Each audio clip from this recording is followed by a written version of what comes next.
배우자가 이혼을 안 해주면서 재산을 숨길 수 있습니다. 이혼을 해줄 것처럼 하면서 안 해주면서 빼돌릴 수 있거든요. 통장에 있는 돈을 빼돌리기도 하고요. 부동산이 있으면 담보대출을 받거나 팔려고 하고요. 보험을 해약하기도 하고 주식을 처분하기도 하고요. 퇴직금을 미리 정산할 때도 있고 담보로 대출을 받기도 하고요. 이렇게 마음만 먹으로 얼마든지 빼돌릴 수 있으니까요. 그래서 이혼을 안 해주면서 뭔가 이상하면 서둘러야 한답니다. 부동산이 있으면 가압류나 가처분 신청을 해서 결정을 받아두어야 하고요. 통장이나 보험 주식 등을 알면 채권 가압류 신청을 해서 결정을 받아두어야 하고요. 이혼을 전제로 신청을 해서 결정을 받으면 되고요. 그러나 배우자의 재산을 알 수 없으면 가압류나 가처분 신청을 할 수가 없죠. 배우자가 공개를 하지 않으면 알 수 없거든요. 뭔가 있는지 알아야 할 수 있으니까요. 이럴 때는 이혼 소송을 해서 재산조회 신청을 해봐야 합니다. 이혼할 때는 재산 분할을 해야 하기 때문에 확인을 해봐야 하거든요. 그런 다음에 확인이 되면 모두 분할 청구를 해야 하고요. 그래서 재산조회를 하려면 여러 가지 신청을 해야 하죠. 사실조회 신청, 금융거래정보제 공명령 신청, 문서 제출 명령을 하고요. 부동산 통장, 보험, 주식, 퇴직금 등에 대하여 조회를 해야 하거든요. 판사님의 명령으로 해당 기관에서 회신을 받아보면 알 수 있으니까요. 그랬을 때 배우자가 부동산을 처분했거나 통장에서 돈을 찾아서 빼돌린 것을 알 수 있습니다. 그리고 보험이나 주식을 보유하고 있는 것을 알 수 있고 퇴직금이 얼마나 되는지 알 수 있고요. 담보대출이 얼마나 되는지 알 수 있고요. 그리고 재산명시 신청을 해서 확인하는 방법도 있죠. 판사님의 재산명시 결정으로 재산 목록을 제출하게 할 수도 있거든요.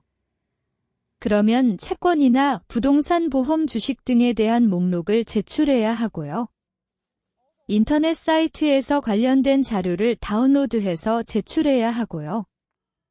만약에 이혼을 하기 전에 재산을 빼돌린 것이 확인되면 고소도 할 수 있습니다.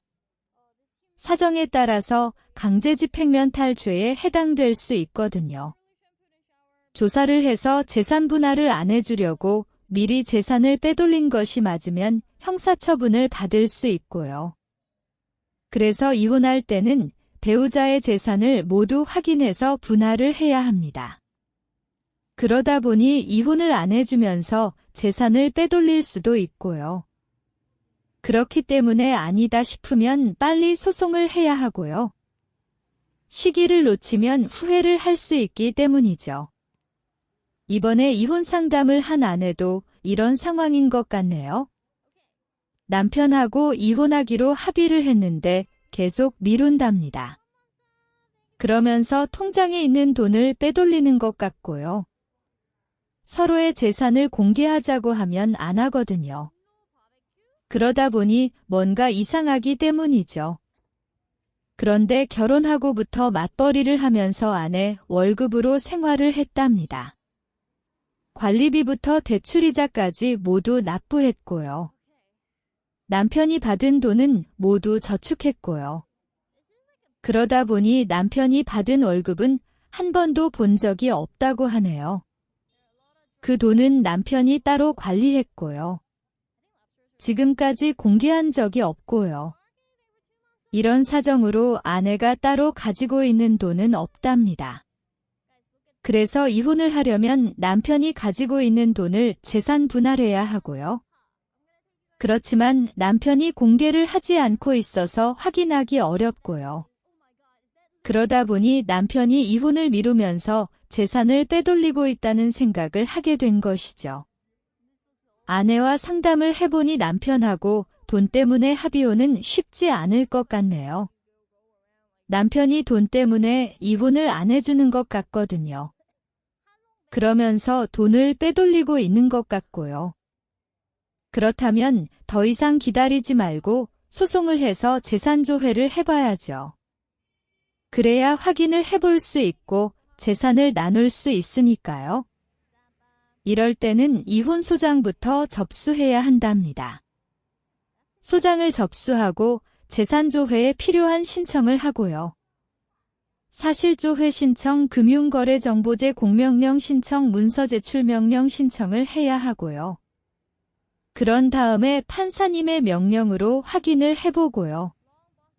이렇게 해서 남편의 부동산 통장, 보험, 주식, 퇴직금 등에 대하여 확인을 해봐야 하죠. 그러면 남편도 똑같이 아내의 재산조회를 할 수 있고요. 그래봐야 아내는 가지고 있는 재산이 없어서 나올 것이 없고요. 남편의 통장은 잔액하고 금융거래 내역을 확인해보면 알 수 있답니다. 통장에 있는 돈이 확인되면 그 돈을 분할해야 하고요.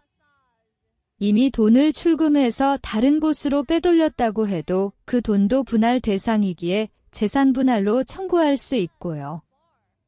현물이 없어졌다고 해서 대산이 제외되는 것은 아니니까요. 그리고 보험이나 주식이 확인되면 그 돈도 재산 분할 청구를 해야 하죠. 퇴직금이 얼마인지 확인되면 청구를 해야 하고요. 아내의 퇴직금도 마찬가지이고요. 그래서 서로의 재산이 확인되면 적극적인 재산과 소극적인 재산으로 구분해야 합니다. 그 중에는 공동명의로 되어 있는 전세보증금도 포함되고요. 그러면 남편의 총재산과 아내의 총재산을 구분할 수 있고요. 그런 다음에 두 사람의 총재산을 절반씩 나누어야 하고요.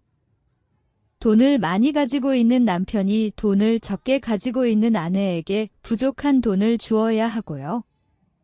그렇기 때문에 재산조회를 해보면 어떻게 분할을 하게 될지 알 수 있죠. 그리고 재산조회를 해봐야 합의 조정을 해볼 수 있답니다. 이혼을 하더라도 재산 분할이 중요하거든요. 남편이 생각하는 대로 이혼만 할 수는 없고요. 남편이 가지고 있는 돈은 부부 공동재산이라서 분할을 해야 하고요. 그래서 조정이 회부되고 기일이 지정되면 합의를 해볼 수 있고요. 만약에 재산 분할이 합의되면 빨리 끝날 수 있죠. 서로 이혼을 원하고 있어서 돈 문제만 합의하면 되거든요. 위자료는 서로 안 주고 안 받기로 하고요. 서로의 퇴직금도 청구하지 않기로 하고요. 서로의 연금도 청구하지 않기로 하고요. 재산 분할 금액만 합의하면 되니까요. 그러나 남편이 돈에 집착하는 사람이라서 합의가 안 될 수 있다고 하네요. 이혼을 안 해주면서 무슨 꿍꿍이가 있는지 계속 미루고 있었고요. 그래서 조정을 해보고 안 되면 어쩔 수 없고요.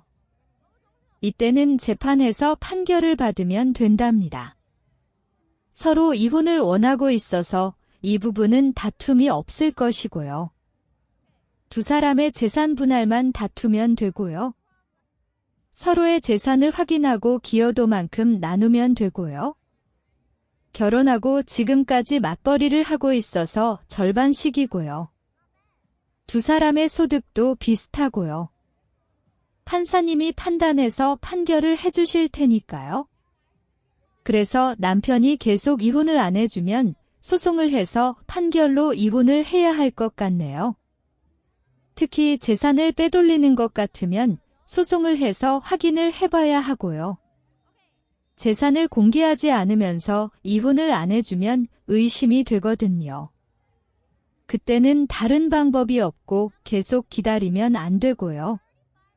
그렇기 때문에 아니다 싶으면 그냥 법대로 하는 것이 좋답니다. 이혼 소송을 해야만 해결될 수 있다면 늦기 전에 시작하는 것이 좋고요. 그렇다면 더 이상 기다리지 말고 빨리 시작해야겠죠. 저희가 이혼 상담이나 이혼 소송을 해보면 이런 사례가 의외로 많은 것 같습니다. 이혼을 하자고 하거나 해주겠다고 하고 안 해주는 경우가 많거든요.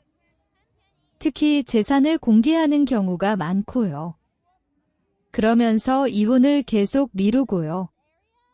그럴 때는 뭔가 의심을 해봐야 하고요. 재산을 빼돌리고 있다면 큰일이니까요. 그러다 보면 나중에 소송을 하게 되기 때문이죠. 그래서 이혼을 해야 하는데 합의가 안 되면 어떻게 해야 하는지 알아봐야 합니다. 뭔가를 기대하면서 계속 기다리다 보면 언제 하게 될지 모르고요. 시기를 놓쳐 나중에 후회할 수도 있고요. 소송 경험이 많은 곳에 물어보면 자세하게 알려주거든요. 소송하는 방법부터 재산조회 방법까지 알려주고요. 이혼 소송 재판 진행 절차도 알려주고요. 그렇기 때문에 언제든지 상담을 받아보고 준비를 하거나 소송을 하고요. 그래야 해결할 수 있으니까요. 이번에 이혼 상담을 한 아내도 합의가 안 되면 소송을 해야 한답니다. 생각하는 대로 남편이 재산을 빼돌리고 있다면 큰일이거든요. 재산을 공개하지 않고 돈 때문에 이혼을 미루고 있다면서요. 그래서 불안하면 이혼소장을 접수하고 재산조회 신청을 하고요. 그리고 재산이 확인되면 모두 분할 청구를 해야 하고요. 그런 다음에 승소 판결을 받아 돈을 받아야 하니까요. 그때까지는 힘든 싸움이 될 수도 있지만 끝까지 해봐야 할 것 같네요.